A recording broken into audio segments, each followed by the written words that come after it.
Hello, romance readers. Welcome to Illicit Liaisons with tender and tempting tales, where each week we discuss the good, the bad, and the naughty of romance fiction. I am Jenna Hart, the romance author of the Southern Heat contemporary romance series and the Sexy Valentine mysteries, as well as the managing editor of Tender and Tempting Tales, a steamy romance anthology for readers who like quickies. Hi, I'm Tara Lederman, social media manager here at Tender and Tempting Tales, and lore maven and main fiction writer for Starship Valkyrie, a science fiction game and story universe. I write science fiction stories, including romance, and you can often find me in our anthologies and on Substack. And today we're really excited to have as our guest host Mara Heath. Mara fell in love with romance genre when she started reading the Sweet Valley High and Sweet Dream series as a teen. And decades later, after working as an English teacher and taking time to be a mother, she's finally become the romance writer she always wanted to be. She's the author of the new adult contemporary romance series, The Secrets of Brownhill, with book one, Caged in Silver, releasing last year, and book two, Harnessed in Gold, coming out in August. In her stories, there's nothing Mara enjoys more than matching a soul-searching young woman with a man who truly sees her, especially in a setting where the supernatural collides with the real world. Mara lives in Maryland with her husband, son, and an elderly cat. And when she isn't writing, she enjoys reading, sipping hot drinks, and binge watching shows from the early 2000s. And I also have to give a quick shout out because in reading the website, it also says she loves learning about witchcraft and folklore. And there's a big me too. With that, I have bookshelves with all that kind of stuff in it. Oh, So me too. Me too. very excited. And of course, Mara's website is maraheathauthor.com, and her Substack is also maraheathauthor.substack.com. And of course, we'll have links to her website and all the on the show in our show notes. I want to welcome you, Mara. Thank you so much for joining us today. Thank you so much for having me. Now, Tara and I like to start all our shows talking about book gossip and news and drama and, what's going on in the bookish world. Hot takes, sometimes we do that. And one thing that we've been seeing a lot coming up on the TikToks and the book talks has to do with subgenre category and trope forward marketing. And it sounds like you're writing in maybe two different genres. And so all of a sudden this becomes more challenging. I know I'm having to deal with that myself. And I'm just wondering about your thoughts and experiences where this may be an issue, either as a writer and someone who's marketing yourself on social media, or maybe even as we look at marketing and decide, will this work? You said two genres. I'm like, probably more like three, four, five. Okay. Um, Well, there you uh, go. well, what I'm writing is technically called contemporary fantasy romance, and that is supposedly the new urban fantasy. It's supposed to be broader, and so you can include rural settings. But the problem is nobody's ever heard of it. And I think it sounds a little uppity, contemporary fantasy romance, whereas urban fantasy sounds so much cooler. Um, and of course, you don't see these categories anywhere on promos or even on Amazon. And so, yeah, I can say that on social media, this is contemporary fantasy romance. And I can put all the tropes up there and the trope trees and all that. But when I have to put it under a category, an established category, I have the hardest time because usually it's either romantasy or paranormal. And paranormal readers want aliens and vampires and Aliens. orcs Ghosts, and shifters. werewolves Yeah. and nodding and Yeah. all that. Oh God, the Omegaverse stuff. Oh, And romantasy readers want Sarah J. Maas. They want a elves. stabby FMC and a tortured MMC and for the story to take place in a whole different world. And mine doesn't. So at least not the first two books. So yeah, it's become tricky Yeah. to really find the right readers when it comes to things like stuff for Kindles or promos or those sorts of things. So I've had a tricky time, but I like marketing with tropes because then I can get more specific and not have to worry about the broad categories. Yeah. Yeah, it's Actually, I funny. wrote a story for our upcoming zine, Fantastical Foes, which is all romantasy, but I was trying to categorize mine, and I ended up calling it urban romantasy. Well, there you Because go. yeah, it's urban fantasy and Yeah. it's romance, so urban romantasy, why not? And I love urban fantasy. That's like my favorite form of fantasy. So I was like, well, plainly I'm influenced by that. So I'm just gonna call myself urban romantasy. And if I coin that term, if people want to follow me, come on in the pool. And I I did actually kind wrote of an the article for oh it and talked about urban romantasy for what I think, like, okay, I think that this is what it is, and I think it could be rural settings, but I even talked about contemporary fantasy romance as a really like long term that I didn't think would stick, unfortunately, as like a marketing category because contemporary romance, like my sister Michelle loves contemporary romance, but she won't read anything unreal. Like she doesn't want anything unreal. She don't want vampires. She don't want werewolves. She doesn't want nodding. Oh my God, she would die. So, like the idea of there being like a contemporary romance category that was all unreal stuff, like she would flip the table. And I don't think she's unusual, to be honest with you. So I don't know that like contemporary fantasy romance will stick as a category, which is why I chose urban romantasy. I invite you to the pool. I think the word contemporary, as soon as a reader sees that, they think contemporary romance and Yeah, might even miss the word fantasy. exactly. Yeah, it's dangerous. Yeah. But I I think did as an kind of the independent same author, thing. I was going to say, as an independent author, you have some leeway in some of this stuff. Whereas if you were wanted to go the traditional route, it becomes really tricky. I know when I first wrote my Valentine mysteries, I knew exactly what I wanted. I wanted a sleuthing couple that had sex. I marked the explicit box. Um, and The podcast is called Illicit Liaisons. If people don't know we're Yeah. talking about I sex think we here, already they need to mentioned grow up. nodding, so that Yeah. ship has sailed. um, Yeah, I was a big fan of Heart to Heart. That's what I wanted to write. And of Oh, course, on Heart to Heart, we knew when they were doing what they were fade to doing. It black. wasn't too Yep. explicit, but still, it was there. I loved that vibe, their banter, the romance, all that part. That's what I wanted to write. And when I first started pitching it, this was years ago, agents told me to ramp up the heat and sell it as a one-off. And I Mm. was like, but I want a series. But of course, to have a series at that time, I would have to take out the heat and sell it as a cozy, right? Mm. Oh. So a cozy mystery.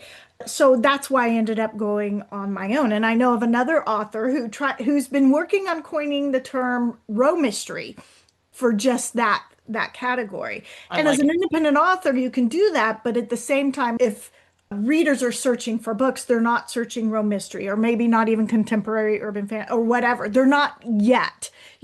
So I think the tropes and using all the words can be helpful. I'm having the same with a new pen name because it is contemporary. I'm thinking of your thing, but there is sort of a fantasy element. There's a paranormal element. I think. I mean, so I just use all the words: Southern Dark urban Gothic, romantasy, Jenna. paranormal, urban fantasy.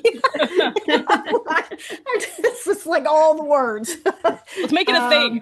Um, yeah, and until it becomes a thing, because romantasy wasn't a thing until it became a thing, right? Hmm. Yeah.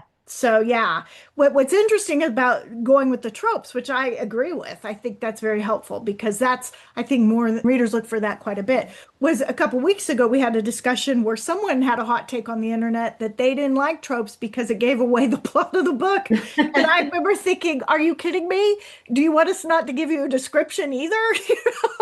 In my mind, that gives away the plot way more than tropes. But yeah, it's a challenge if you are merging genres or writing genre adjacent type stuff. Yeah. I guess certain tropes do that. Like he falls first. I could see not wanting that one. I could see that. But honestly, I mean, I'm a I'm a captive audience on social media, as I often say. And Mhm. I always see people at least once or twice in a trope post being like, oh, I find trope marketing so derivative. I want to know what your story is about. I think trope marketing is like content warnings. It's there for the people who sort their reading and are looking for things based on tropes. And those people absolutely exist. If that's not how you look for books, ignore it. It's okay. It's okay. Like content warnings are there for people who need them. If you don't need them, just ignore them. They're there to help people sort. If you don't Yeah. need that sorting then it's fine. Just, find books the way that you find books. But this is to help other people find books. I don't understand why people get so upset about these things. It's a very noisy environment out there. It's difficult to find what you want to Yeah. read. It's difficult to find your readers as an author. We're all just trying to match up out here, right? It's like quick dating, right? You're just trying to be like, hey, alien lover. Who wants alien lover? Who wants alien lover? I've got alien lover. Over here. Exactly. Who wants Yeah. this? Yeah. Who wants to buy Because a we're book? talking about social media, right? Where you only have an image to stop Yeah. people quickly, right? Right. And so, of course, on your image, you're going to have your post. But we also know the recent changes with Amazon. We know that including a list of tropes in your description is also going to be helpful, Yeah. right? So, People now yeah. use AI to sort, and the AI will come back and be like, hey, this is alien lover. Do you like alien lover? Like, it just helps the AI figure out what you're writing about too, like giving things Yeah. little tags helps those systems much better than like a paragraph does, because they don't understand things necessarily. I think writers are just trying to find their readers, and I don't blame writers for doing basically anything for trying to find their readers, as long as it's not gross or mean. Yeah. Well, and if it's working, that's what they're going to do. I mean, that's the thing. If it wasn't working, we wouldn't do it, Right. Right. right? So, I now put tropes at the beginning of each of the stories in our anthologies. Like, I help people sort based on that as well. I tell people what the subgenre is, and I tell people what the tropes are, and I put content warnings.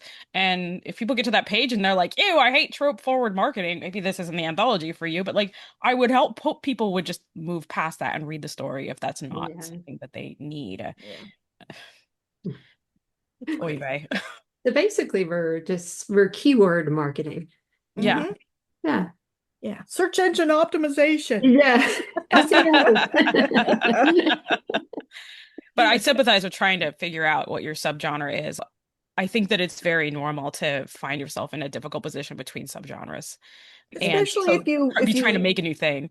if Yeah. you attract the wrong reader, because I know when I first self-published the Valentine mysteries, the covers were much more mystery oriented concept, but there's spicy bits in it, and I eventually covered them with a couple on the cover and led more into the romance aspect of Yeah, it. I think they're perfect And I covers don't, now. A I mean, lot of trial and error.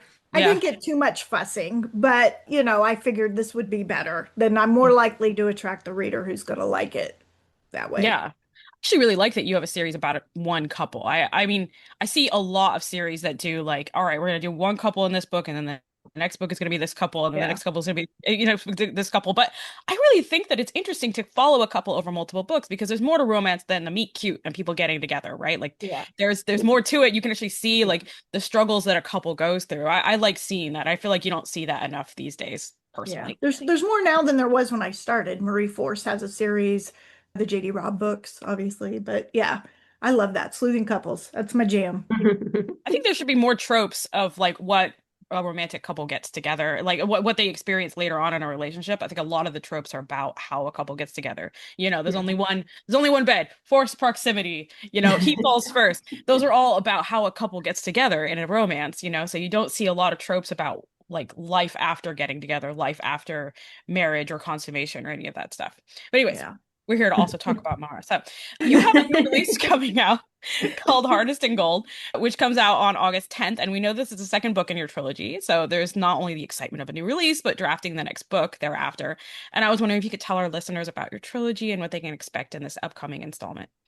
Okay, well, that is like the most terrifying question for a writer. What is your I'm book about? sorry. To which we say, You have your log line and your It's like, how's your dissertation your going, pitch. yeah. Well, it's like I said, a contemporary fantasy romance.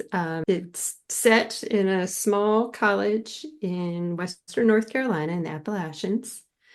So that's why I couldn't use urban fantasy because it's rural. Ex-urban fantasy. Yeah. I know it's all splitting hairs, isn't it? And I really set out to write about a character, the FMC, who's not your typical kind of tough girl. She's a much softer FMC. And I wanted to explore this idea, and this comes from my own experience of being someone who's very empathetic and very sensitive. What if that were a superpower instead of what we tend to consider a curse? Oh, you're too sensitive, and oh, you're all these energy vampires, and what if that was a good thing, a power that she could use? And so, yeah, she's in the first book, she's 19, turns 20, so she's still young, still trying to figure out who she is. Her name is Bets, by the way, short for Elizabeth. I don't have any idea where I got that name from. She came out of the ether. And, just really struggling to kind of fit in. She's got this, popular frat boy boyfriend, but she just doesn't feel like that lifestyle really fits her. And she's always trying to hide this really sensitive part of herself. And then along comes this new guy, Leo Hawthorne, who sees in her something really special and is the one who realizes that she is actually psychic. So I take it one step further, to into the supernatural, depending on what your view is on psychic abilities, of course. Absolutely. It's like Sookie Stackhouse, or she's the psychic character and has that. Yes. And I see that as urban fantasy. Yeah. Yeah. You can read the opening of your book on Amazon. Is it up for pre-sale? The new one? Yeah. Oh, What I read was a woman at a party. Yes, And that's she's making eyes with this man, and she's like, Yeah. "Why am I doing that? Because my boy." And then the boyfriend comes up, Yes. and he's been off smoking something. Um, but what I loved about it is he still looked gorgeous. He always looked gorgeous. Oh, well, I mean, that was the line. He's one of those guys. yes. Yeah. You'd be It's stoned gotta off have his head some so far. value. I mean, come on. Yeah, yeah, yeah, Because he's yeah, otherwise a jerk. yeah. I got a kick out of that. Yeah, he Well, you're doesn't all about that. understand her, but this mysterious Yeah, brown-eyed young man definitely does. yeah, yeah. And well, I love the idea that she's looking at him and he's looking at her because that's that universal fantasy. I love that bit. The yeah, idea of two destined people. So yes. I was Eyes like, meet I'm ready across to the read smoky on. room. Yes. Yes. Yeah. Yeah. And he immediately recognizes that she's different. Now, of course, a lot of readers don't like well, she's different. I'm not like other girls, but she's not because she's psychic. And so that, makes her life a lot more complicated. And then throughout the first book, he really kind of helps her accept that and get in touch with that and feel like that is something useful, as well as some of his friends who are also psychic. One of them is also a practicing witch, so Bets gets into the witchy stuff too and finds that very useful in handling her psychic ability. Then there's a big old bomb drop at the end that I can't spoil that leads into the second book. And then the second book, the one that comes out in August, Harnessing Gold, is really kind of a big found family treasure hunt. And I can't With really the same couple. with the same couple and his friends and some of her friends all in this group. Yeah, working together. And you've set it in Appalachia, which has all its own Yes, folklore and magic. I know I was looking at that recently. And so I'm assuming you're incorporating a lot of that as well. I am. And Yeah. that has just been so much fun to research. I Yeah. did live in the foothills for a short while.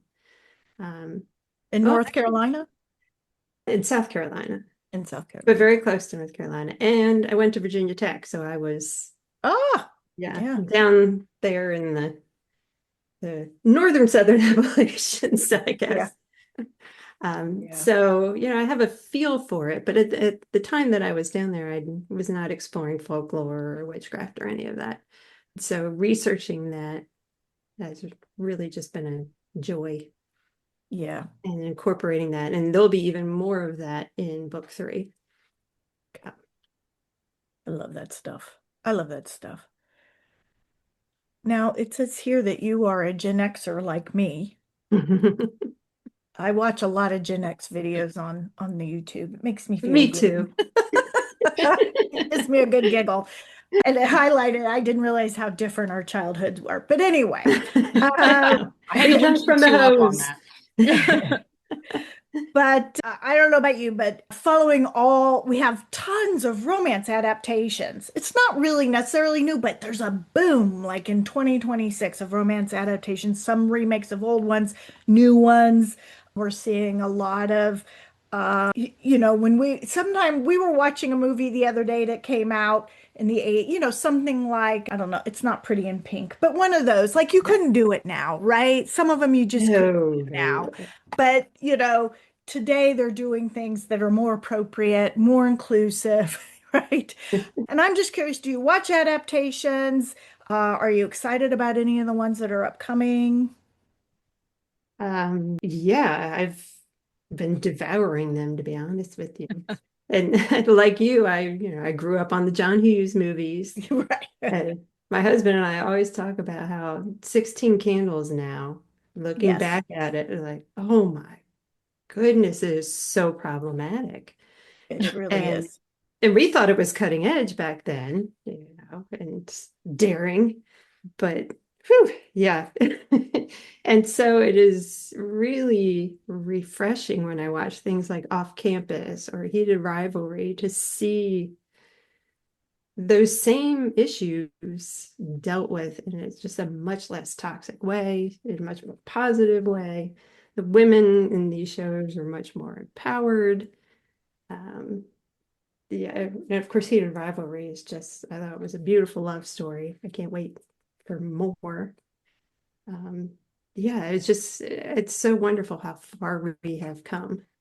And that romance is being welcomed with open arms and popular back when I was young, it was like, oh, romance. Oh, that's for like, I don't know, bored housewives who pick up a bodice ripper at the grocery store or something. You know, this Right. is really sad. So yeah, I loved Off Campus too. I just adored it Really. because New Adult is my thing. And Right. I had read the books and I was so excited to see it. And I I love that Now, category. I'm so glad that new adult exists, because me I too. like young adult was basically doing both like teenage stuff and new adult. And I know it's creating a lot of controversy. So I'm really glad to see new adult as a category kind of differentiate and maybe bat down some of that controversy as well. Yeah, I agree. Because I just love, late teens, early 20s, that age group and being able to explore it, but also letting, a 21-year-old be that age and not have to act like a 16-year-old. Yeah, I not have to read about a 16-year-old. And also 16-year-olds not having to read about like stuff that happens to like Yeah, college students, like I understand the difference in need between those two different yeah, categories and needing to have them exist and stuff. Well, I think it would be cool for a 16-year-old who really wanted to read new adult, like go and read that stuff. It's still good to have that differentiation. So I thought it was right, well, they're right, still coming of age when you're in right, college, right? right, Especially if you go to college, right? You're in sort of a limbo land, right? You're not with your parents, you're on your own, but you're not really on your own because you're in right. college, right? Mhm. So there's it's sort of when I went to college in Oregon. It was called Willamette University. We used to call it Camp Willamette. I could definitely see that. And yeah, it was awesome. Yeah, Yeah, I mean, I we lived in learned how front to. row at UCLA, and there's nothing adult about that. Not people with Yeah. their Yeah, adult pants yeah, on. that's what my brother was. But even if, I mean, even, women's fiction, a lot of times I think is a coming into their selves, Yeah, the women coming into themselves. So, at any time you can be coming into who you Oh are. yeah. absolutely. Take it from someone in their 50s. You just keep Yeah, going. yeah. You're always growing up. Uh, yeah. My daughter reborrowed The Deal, which is what Off Campus is based on by L. Kennedy. She loved that book, but she was not happy with the show. And I can't Really? remember what it was. She also didn't like the hating game. I haven't She seen felt that that one yet. that was not, there was something about an expectation of the book. And I know what she's talking about when you it's not even what they've changed. It didn't capture. I think of the Janet Ivanovich Stephanie Plum movie.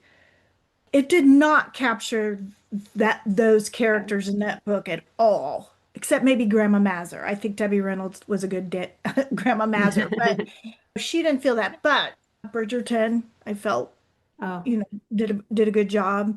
I think Um, Bridgerton's better than the books, to be honest with you. I haven't read the some of them, books. I because keep some of the meaning to. changes they made are good, right? What was Red, White, and Royal Blue? I really felt they did a great job capturing those two young men. So Another yeah, one I need to see. yeah. Outlander. Still waiting for somebody to talk to me about that show. I'm taking a week off and I'm going to watch I'm Outlander reeling and over we're going the to end. do I need to, a I I whole need watched the to, first podcast season. episode talking about what the fuck happened with yeah. Outlander. And So he's like 21, so he's like new adult. What is she, Yeah. 27? He's like 21. he's 23. He's 23 and she's Yeah. 27. I think he Does was. Does Baby, Jamie count? Listen, he's a 18th bear. century new adult is very different. 18th century new I adult is like know. 13. You're Yeah. like, Yeah. you already New lived two adult in thirds of your life 17 at that age. Yeah. new adult in 1740s is probably 12, right? Yeah. Maybe Yeah, not new 12, adult. but Well, certainly if you're an apprentice, 16. certainly 15 is new adult. Yeah. Yeah. Yeah. Well, that's funny. Another one that's so funny. I don't know if either of you read any of the Boys of Tommen books by Chloe Walsh. No. They're contemporary. Um, and they really straddle, the characters are in high school or whatever the Irish equivalent is, but it is definitely, as far as spice goes and content warnings, I think it would definitely fall in the new adult category, which for some reason is not in my local library. I think they need that. Um, but that I heard recently that they're making that into a show now. I think And I heard there's that as just well. been a big old stink on social media about the actors that they've chosen. They're all wrong. That's Oh, not how I dear. imagined him. That's how I imagined her. No, we've picked out the right actor here. Producers take this person instead. How often do we hear that? And then when it's done, they Yeah. got it right. We heard that about Yeah. Rob Pattinson. They're Oh, saying yeah. it now about the new Darcy because he's blonde. Darcy isn't blonde. And I'm like, I am pretty certain Jane Austen never described what Yeah. Mr. Darcy looked like except for It's handsome and not about the tall book. No, and he's It's rich. not Colin about the Firth. book. Yeah. Handsome, tall, and rich, right? But Yeah. I guess all and Bond was the same way when they came out with Daniel Craig, a blonde Bond. Are you kidding me? Well, You know? here's what I will say about the blonde thing. Blonde was notable in the Regency period, and if he was blonde, it's one of those things that is more likely to be noted. But the other thing is that like you cannot underestimate how much adaptations affect people's vision of a Yeah. character. There have been Yeah. so many brunette Darcys since Yeah. Colin Firth that I can Yeah. completely understand why people do that. I mean, like, Yeah. And I think I don't Jack think it's Loudon strange. might be edging towards Ginger, right? Like Right. A this is ginger the young Darcy man would from have been Slow noted. Horses, right? I'm So sorry, a ginger Darcy would have been noted in the Regency. yeah. If he was ginger, she would have said something. So that is There's a ginger for Mr. sure. Bingley in one of them. I can't There Yes, is. remember. yes, there's two Yeah. ginger Mr. Bingleys. Like that one's very. Oh, Yeah. He's a good ginger candidate. I think he makes a good he Yeah. ginger is. candidate. He has that kind of personality. I find it interesting. When they got Matt upset about Tom Cruise playing Reacher, I enjoyed the Reacher movies, but I'm like, yeah, because Reacher's like 6'4". Like, Yeah. it's Or remember really him playing difficult. Vampire Lestat. That was a big. Oh yeah. Oh my gosh, Yeah, yes. even Or Anne Townsend. Rice was upset until she Yeah. saw it. And But then once she she saw apologized. it, she was Yeah. Yeah. okay. Yeah. Isn't that Mhm. crazy? Yeah, we all have in our head how things are supposed to He's be. Tom Cruise is a very good Lestat. I would never be sad about that. Yeah. I mean, I've Yeah. only ever been mad about a couple of adaptation like casting choices. Mostly I just like, I let it play out.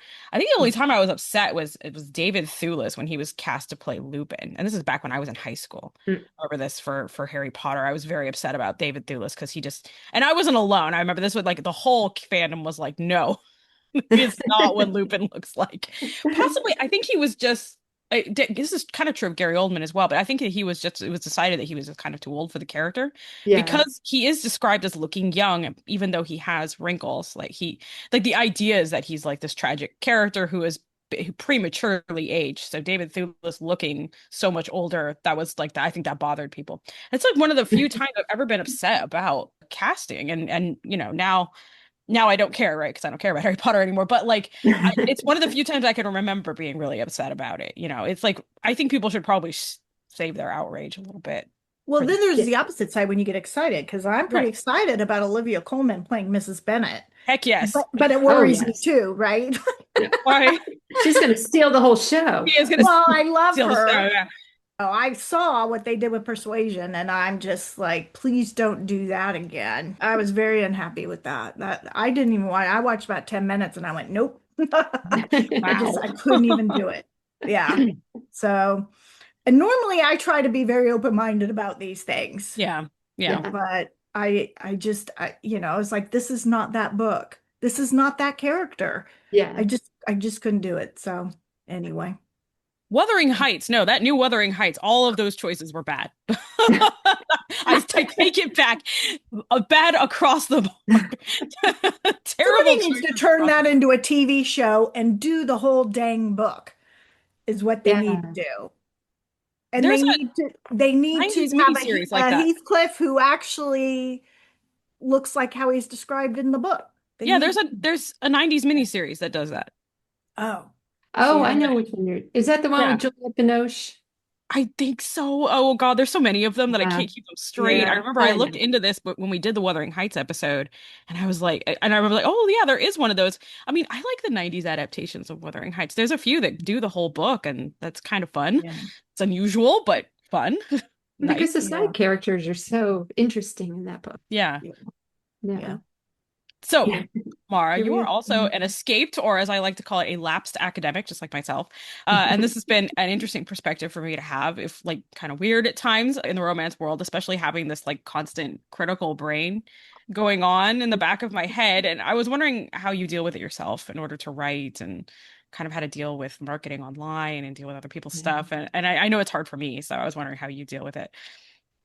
Well, fortunately, the gap has been large since I left academia. Although I did homeschool my son, but that was quite different.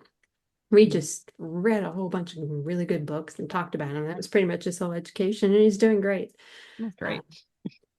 so and again, I went to college in the early 90s, and then I taught up through the early 2000s.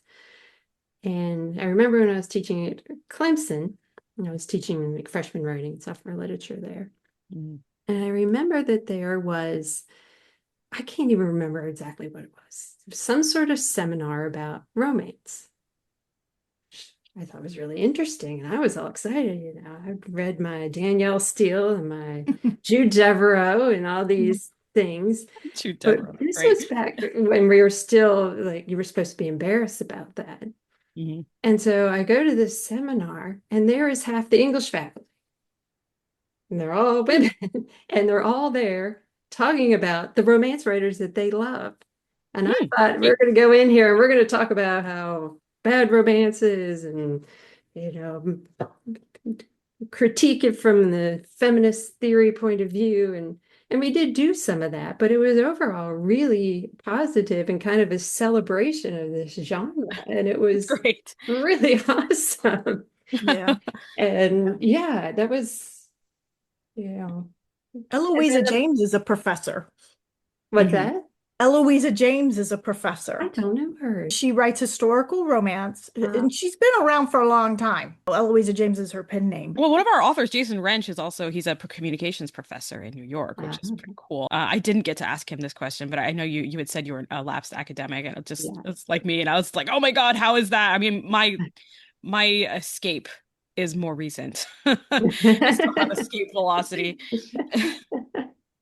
Do you still Yeah. have that like critical like voice Oh in the yeah. back of your head being sort of like, well, how would I critique this according to like Marxist theory? Yeah. Like is this too consumptive? Like is this too much consumption in this? Like is Yeah. it buying her love? Like what would what would Susan Sontag have to say about Yeah. this? Oh yeah, definitely. Um, yeah, I've certainly gotten over the romance is, not worthy issue. I've Mm, overcome that. But yeah, there's still, I still want to approach everything with, that literary analysis lens. Um, and in some ways it makes it fun. In other ways, it's just like, all right, stop thinking about this. Just enjoy the book. And then even, because I taught for a while too and taught writing, yeah. when I'm beta reading for a friend or, alpha Mm. reading, it's like, okay, I can't look at every little thing. I gotta Oh yeah. picture, I'm not grading an essay. I never want to have to do that again. Yeah, for real. Yeah. Yeah, I But taught freshman English for 6 years, and yeah, that's still there. Yeah. yeah, I don't think it ever goes away. It's like a Oh God, don't tell me that. It's because I think this introduction, these first few pages were for you, not actually for your audience. Perhaps you should write them Yes. for your audience. I Oh see you yeah. working through, thinking with your characters here. Yes. Perhaps we should be seeing this from the audience's perspective. Uh, well, it's nice to know that never goes away. Thank you. Yeah, yeah, yeah. I I noticed don't that know. when I worked with a lot of new authors, they tend to write like they're in school. They don't use contractions. And Oh I'm like, yeah, oh my God. nearly everybody speaks in contractions. And if you're not using contractions, why? Like, what is it about them? Are they 1,000-year-old vampire and that's how they talk? Or, like, We had yeah, contractions 1,000 years ago. They were just different. it's hard to break some of those Yeah. rules or to end with a preposition, to end a Yes. sentence with a preposition, Oh yeah. to write a phrase. Yeah. I love phrases. Oh, Tim, I'm the I fragment love them. She's queen. always trying to combine them together, but I love them. Well, sometimes Um, the flow of it sounds weird to me because I'm not from your region. So for me, it's just a regional thing when I'm editing. I'm sort of like, this sounds like it should be a contraction according to my Southern California brain. yeah. Yeah. I mean, but sometimes I even mess it up, right? Or I'm dictating and the dictation will not get it right. Yeah. Because sometimes Yeah. it's guessing. It doesn't hear me correctly and it will just Yeah. guess. This is what I think they said. So I have that and I don't always catch some of that stuff. Um, but yeah, I of course struggled with English. I still have yet to learn to use the comma, but No comment. Whatever it sounds right. Take that from a but when former I English read, teacher. but the other thing is, when you're writing, I think we're all like this. We hear or see in our head what is going on, and we will layer that as we're reading it back to ourselves or whatever. Yeah. But So when many they different things. turned my contemporary romance series, when the audios came out on that, there was a couple of times the narrator read something that was not at all how it was in my head. And it Oh no. wasn't necessarily wrong. It just wasn't how I had heard it. So when I am writing in phrases or something like that, there's a very specific way that I'm hearing or seeing that in my head, but the reader may just be like, doesn't they know how to use a comma and a period? I don't know. Yeah. So, Yeah, that's true. And as a writer, I mean, you could put in there all the different subtleties and explain to your reader exactly how this is being said. But yeah. then that would just be so tedious to read, I think. Yeah. But then they're Yeah. like, where's the kissing? Right? Yeah. Let's get to the kissing. It's okay, Jenna. Most of Chapter them don't read 33. description anyway. I know. And they're skimming the dialogue. This broke my heart, actually. My sister, my own dear older sister, told me that her like half of her reading group doesn't read description, that they only read Really? that. It's a I've real, been I'm hearing like, these stuff are like real that people in on the the wild who believe that. booktube. Yeah, Yeah. but like, okay, I get that from booktubers, but these are like normal people out in the wild who don't have books on, right? Yeah. Like who don't read description. They only read dialogue. And that blew my mind. That absolutely blew my mind. Yeah. Michelle was like, "Oh, it'd be cool if we could get one of your anthologies for the book club." And then she tells me that and I'm like, "Nope, probably not." Yeah. Yeah. I've been known to skim if I'm like, oh God, here we go again. Because sometimes I'm like, I don't know why this is here, which is, part of if I don't know why it's there, why is it there? But they're there because they put it there for a reason. But sometimes I'll finish it and I'll be like, I still don't know why you wrote that. So, It's weird. But I then there's actually also the white room syndrome where you've got this whole chapter of a conversation. You don't even know where they are, what where they're they, yeah, saying. Oh yeah. yeah, yeah. I'd at least set the stage a little bit, something. Yeah, I saw a funny booktuber one time who was going through people's crazy takes like this. And one of them was prologue, why is a prologue, or why is this, or that's that. And it was sort of like they should just write what needs to be there. And he was sort of like, they did. It's in the freaking prologue. They did. Yeah. They put it on the page. It was That's what a really prologue funny. is for. I got a kick out of him. Like everything they said, he was like, that's their real. Anyway, they Yeah. should just write the words they need. They did. They did. It's the prologue. But the prologue is part of the book. It's part of the book. Not part of the book. It's so funny. I got a good kick out of him. Anyway, I had mentioned earlier, we obviously clearly just like to get on here and talk about books and romance because sometimes it's hard to find anybody to talk about this stuff with. And so we're just curious, now that you met us for a little bit, if you had any questions for us about what we do or Yeah, actually, I was, looking at like tarot, which you do, and then the anthologies. And I have always had the hardest time writing short fiction. oh yeah. And so I'd love to write some sort of reader magnet or a novella, and I can't just shut up long enough to condense a story. So I guess I'm just really interested in like if any tips or any ideas and also like with the serial fiction that you're doing. I'm very Yeah, I mean, it interested in helps that. to read a bunch of it, but I mean, I struggled with this transition myself. I made this transition. I mean, of course, I still write novels, but I was just sort of a novel writer before last January. And the first thing I wrote that was like a short fiction that really was like a short piece of fiction, like beginning to end, complete, was for Moonlight and Margaritas. My whole writing group is novel writers. We're a former NaNoWriMo group. And everyone has been, struggling, I think, with short fiction. And you see a lot of things in there. Like, there's a pacing to novel writers. There's like a way that a novel writer will write, like more detail, very Proustian, verisimilitude to give you a sense of like everything that's going on. It's a longer pacing. I put myself basically through boot camp. I for a while was submitting to every single anthology I possibly could, things for different presses, contests and stuff. And somewhere I did a thing called Short Story September. I just made myself a little boot camp basically. And I did it with my writing group and I wrote a short story every week in September. Wow. And somewhere in January of this year, it went from this is so hard. I feel like I'm trying to bleed a stone to, oh, this is fun. And it took me writing, I think, 15 short stories before it was fun. Now, it doesn't mean that it's going to take you that long, obviously, but yeah, Probably take me 30. yeah, I made myself worksheets. I did all these different things. Now I can just sort of write brackets into a short story, like in the document. Each bracket's 1,000 words, and I just hit the brackets as my like outline basically, and I just write the short story, and it's fun. And like I have a sense of the pacing and how to use my words in each sentence effectively, and it's also made me a better novelist. I think like it has made me have a better sense of what words do. It's given me a sense of when I should be brief and when I should, go longer. Yeah. And this is from someone who's written 1,000,000 words of a mini series, and What Remains is 1,000,000 words. It's huge. So Wow. I am very Proustian in my brain. I love Clarissa. I love Samuel Richardson. I like long stuff. But writing shorter fiction, writing my reader magnet and all of that has been a very good practice for me. It's been a very good discipline. We would love to have you in an anthology. You should submit and get into that practice. I would love to try read it. something for you and help you get it, shortened it down and something like that. If you're interested, we would love to see something from you.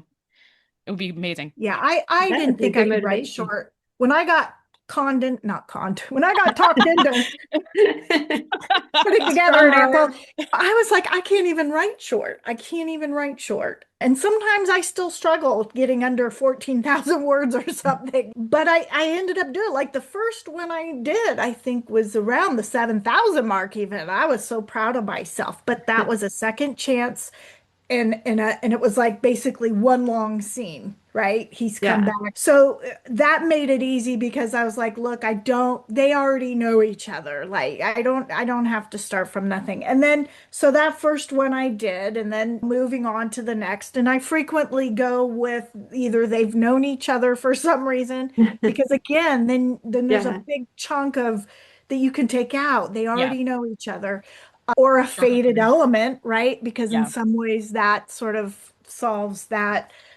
question is how do you fall in love in 10,000 words if you've only Yeah. just I think mostly what I've done is I'm a panster by nature, but I do like the plot and I do see romance in the certain, I can see all my little beats I have to hit. And when I write short, a lot of it is just pulling out some of those beats and having just the major ones, the Right. meet cute, the inciting event, what I call an uh-oh, like, oops, this we shouldn't be doing this. Midpoint, second uh-oh, dark moment. And so that sort of helps. I'm one of those ones that struggle through the middle when I'm writing. So in some ways, Yeah. it seems like short would have been easy.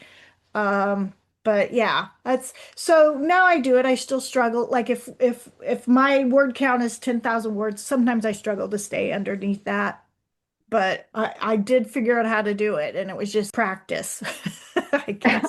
So what you all are telling me is that I need to practice. Yeah, you need to try There's no it. magic formula. There's And no. the trick is to try and pick a plot that could be short, right? Right. I mean, and I think, something that has paranormal or fantasy elements would be harder because there's Yeah. that all the extra world stuff you have to put in there. I do sci-fi romance for every single one of these. It's doable. Except Tara, she can do it. Yeah. Yeah. And of course, we also include a spicy bit, and that's also, Right. you have to make room for that a little bit too. So, yeah. Yeah, you Yeah, just yeah, I mean, write I would recommend 7,000 words of definitely spice. Yeah. reading the short stories or reading the zines and getting a sense of the kinds of stories that they can do. And understanding that it's not going to be like a full novel arc, that it's really you're just telling Right. a smaller story. And I think if you read one of the zines or read one of the anthologies, those stories will become plain to you and you'll start to think Hmm. of stories that you could tell in your own worlds. I also love to see things that are linked to people's existing worlds. I love as the marketing manager, I love marketing and stuff. I love a verse. Yeah. Yeah, that's what I want to do. I set one just outside of Gatlinburg, in the Oh, really? Appalachians, and there was no Mhm. woo-woo in it, but Hmm. I did reference a witch and the lights and, spooky You things in the did Smoky Mountains. teasers. Yeah. I was like, I Yeah. want to know more about the witch. Yeah. Well, now the witch needs her own story. She does need it. Yeah. Yeah. And I that was doing was the that was copy edit actually on a that zine. romantic suspense. So, God, I had to fit a lot into that one. Yeah. Oh, Um, wow. Those are but 7,000 words. The zines are 7,000 words. I yeah. really, and I was doing the Yeah. copy edit on But that one, and again, I they was like, knew I each want more witch. Yeah, but they knew each other. It was her brother's best friend, Mhm. so I was able to usurp some. And I had it so that they had an encounter before. Yes. We've had like So, four brothers best friend stories across the zines and anthologies. I think that is a very good shortcut because it's like we've been in each other's orbit, we Yeah. know each other. yeah. There's that kind of forbidden elements of like the brother's friend and not wanting to mess with that, and the brother's friend being like, oh, that's my friend's little sister or Yeah. whatever. Like there's a lot of Yeah. tension already baked into that Yeah. you don't have to explain. It's Yeah. fantastic. Yeah. That's true. If you pick a basic trope that Yeah. is already established and people already understand the source of the conflict. Mhm. Yeah, forced Exactly. Yeah. proximity a lot. It's like, how do these two fall in love with each other? Well, they're snowed in. Yeah. Works. Yeah. Yeah. They're stuck on the same cruise ship. Mine were being chased through the woods by Oh. poachers. I helped the editor of the Romantasy zine for that one. That was Enemies to Lovers Romantasy, and we read like 11 stories. And I gotta say that one is hard to pull off, both like establishing a romantasy world and Mm, like moving them from enemies to lovers, yeah. establishing why they're enemies, establishing how they get together, establishing why they become lovers. Like that is a lot for 7,000 words. Yeah. And we read a lot of those and we're sort of like, oh man, this Yeah. thing we chose was a very difficult ask for people. Yeah. Yeah. But they were interesting. Like we saw a lot of really cool romantasy worlds, I have to say. Yeah. Yeah, I Too think it'd bad be you hard to couldn't get write them. for our Starlit and Spellbound. Well, if you can write fast, you probably could. We have room. We have room if you got something in a drawer and you want to pull it out. I have a contemporary romance I started before I started Cage and Silver. And it was about 4 or 5 years ago. That's like at 400,000 words at this point because I just Oh kept my rewriting God. my favorite scenes over and I over love again. that. But I want to, I do want to publish that eventually. Obviously not at 400,000 words. It Yeah. Why really not? needs. It's as Well, long as it needs to be. that's where the serialization could be nice Yeah. because Yeah. you could go back and start posting chapters as you rewrite them or whatever. And Yeah. You know what? That's a really good idea. yeah. Yeah, I've been serializing to Substack. Jenna's done this. I highly recommend it. And like I mean, serialization, people don't notice the word count quite as much. I mean, there are some serialized stories out there that are super long, and like it can be serialized, and people will enjoy it and not notice the chonkiness of it because it's not this physical object in their hands that Yeah. looks like it's Yeah. 400,000 words. And when you think about a lot of the shows that do the same thing, Yeah. they're Yeah. kind of repeated subplots over and over again and Yep. rehashing, and you don't notice. Yeah, Grey's Yeah. Anatomy. I do notice in Grey's Anatomy, I gotta say. Eventually, how many of So these they all doctors fall are gonna apart at die? season 4. Yeah. This is the most deadly hospital I've ever seen. Like Vampire Diaries. Like every Yes. time they have some sort of festival there, it was a Mystic Falls, somebody dies. Why? Oh, Why yeah. are you having Just this stop having that festival? festival. Like Make a Cabot Cove. recommendation. Like, how is not everybody from this town dead already? I know. All right, folks. All right, we're getting on to our book recommendations. What are you reading? What's your current romance TV show? Or, what are you reading or watching for the week? Tell our listeners. Well, I'm actually arc reading for Ooh. someone right now, but it's not really romance, so I won't go into that. But the book I read right before that was the fourth in the Boys of Tommen series, Redeeming Six. I never remember their numbers. It's Joey and Aoife's story, and I'm not much of a crier, but I was getting a little weepy with this one. So Is that the one that has like the 13 and is that the yes. series? Yeah. Yeah. Yeah. The booktube or the TikTokers love that book, Yeah, that series. Yeah. it's their contemporary romances, and they're just incredibly emotional. It just kind of puts you Yeah. through the ringer, but I love them. Oof. Yeah. And very Irish too. So, Oh, I like Irish. yeah. How about you, Jenna? Well, of course, in terms of TV and adaptations, I did finish Outlander. I'm still looking for Mhm. somebody to tell me or talk to me about what happened. We started watching it again, actually, and I started deciding that Claire is really selfish sometimes. I love Claire. I've been When watching. it I've been comes to like reading Jamie Outlander and forever. Frank, she doesn't for a minute think about the impact of something she did on them. Like she comes back, I fell in love with this man, and blah, blah, blah, blah, blah, blah, blah. And Frank has gone 2 years with his wife missing, and all of a sudden she's back. And then the one time she runs off to the Stones to try and come home to Frank, and she's all mad. And Jamie, at one point, he's like, "You're ripping my heart out, Claire." It was a great line. She has so much empathy for everybody else, saving the children, saving the people. But these men in her life, she I don't know. just like, I can handle it. anyway, okay. So, and I haven't watched Off Campus because my daughter didn't love it, but maybe I will because you said you did. And I would love your Gen X take on it. yeah. And I've been reading Filthy Rich Fae by Geneva Lee because it is set in New Orleans. It's got the woo-woo. And I'm a little worried that the book I'm actually getting ready to release may not be quite dark enough. And then I'm trying to decide, do I need to do that, right? I really like the book as it is, but if I push dark, will people be like, that's not very dark?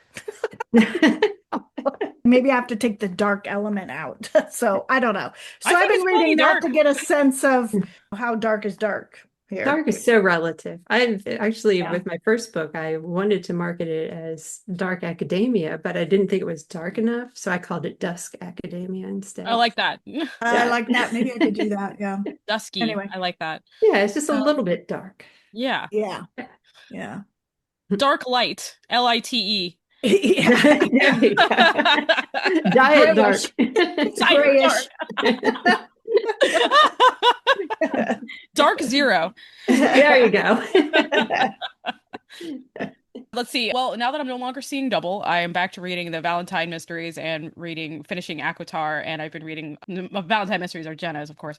And I've been reading Lion in the Garden by Ernest Semper. That's been serializing. That's excellent. That's been really, really good. I enjoy that every week. And also Parrish's novella, Case of the Engagement Party, which is getting kind of long in serialization. We're up to like chapter 20. I'm not sure it's a novella anymore, in case Erna's listening. So that's close to 40,000 words, right? Depending on how he does it. What does Substack allow you? How many words? It's not about the words, it's really about the email length. And the thing that strains Yeah. the email length is usually graphics, but it's somewhere in the, yeah, probably the 5 to 6,000 word range. You start to hit the email limit.